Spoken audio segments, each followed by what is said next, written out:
Whistleblowing website WikiLeaks has released an entire archive of some 251,000 US diplomatic cables.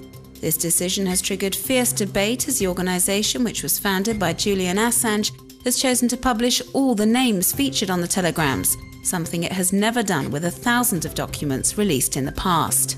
WikiLeaks has tried to justify this decision by saying all of these diplomatic cables were already available on hundreds of websites, and that the vast majority of web users were in favor of uploading these documents in their entirety. The organization is in fact asking web users to get involved by looking for additional information and sharing it on Twitter using the keywords #WLFind. But despite this reasoning, 5 newspapers that have collaborated with WikiLeaks as publishing partners since December 2010 have condemned the move. The Guardian, the New York Times, Der Spiegel, El País and Le Monde have issued a joint statement voicing their disapproval and saying these latest revelations may put the sources named in the documents at risk. Reporters Without Borders has also criticized Julian Assange's organization and has announced it will be suspending its WikiLeaks mirror site. The NGO has said that as the protection of sources is now in question, it must temporarily dissociate itself from WikiLeaks. Bashar al-Assad is on the phone to Iranian President Mahmoud Ahmadinejad. He nervously admits, "The people don't love me anymore." The Syrian leader is then invited to Tehran, where he's taken to a cave and meets Ayatollah Khamenei, who advises him to suppress the protest movement in Syria by using force and lies. This satirical cartoon, which denounces Tehran's support of the Damascus regime, is the first episode in a new online series called The People's Palace, a reference to one of Bashar al-Assad's residences. These videos are broadcast on the internet and produced by the Wikisham website. They poke fun at the Syrian president, as well as his brother Maher, who's head of the Republican Guard, and also his cousin Rami Makhlouf, who controls a large portion of the Syrian economy.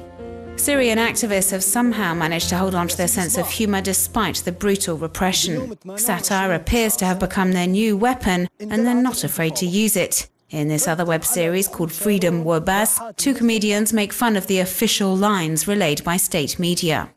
3 weeks ago, this masked woman also launched a satirical online show. Her first video has already been viewed over 190,000 times.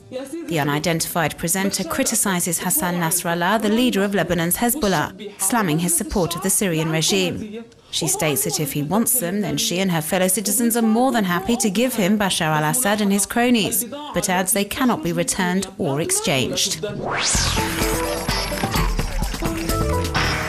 With the US about to commemorate the 10th anniversary of the 9/11 terrorist attacks, this website has been inundated with thousands of messages from American citizens, well-known or otherwise, saying what they will be doing on Sunday to pay tribute to the victims.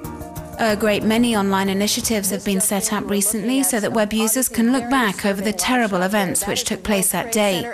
The site Internet Archive has uploaded over 3,000 hours of television archives from all over the world, of the day's coverage and also the weeks that followed. The Rutgers Law Review, which is edited by students from the New Jersey Law School, has published audio recordings of the civil and military aviation response to the hijackings of the 4 planes on the morning of September the 11th, 2001. That's another situation.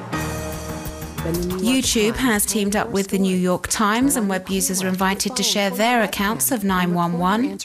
Many videos have been uploaded already, with Americans explaining what they were doing at the time of the attacks and how that day changed their lives forever. The World Trade Center Memorial has set up a similar project and is compiling accounts from the people of New York City, so visitors to the museum will be able to use interactive booths and listen to these moving stories from Nurse Francine Kelly, for example, or firefighter Mike Moran. 100 years of East London style in just over 100 seconds. This video highlights the different styles that mark the past century and is part of a viral campaign for a well-known British clothing company.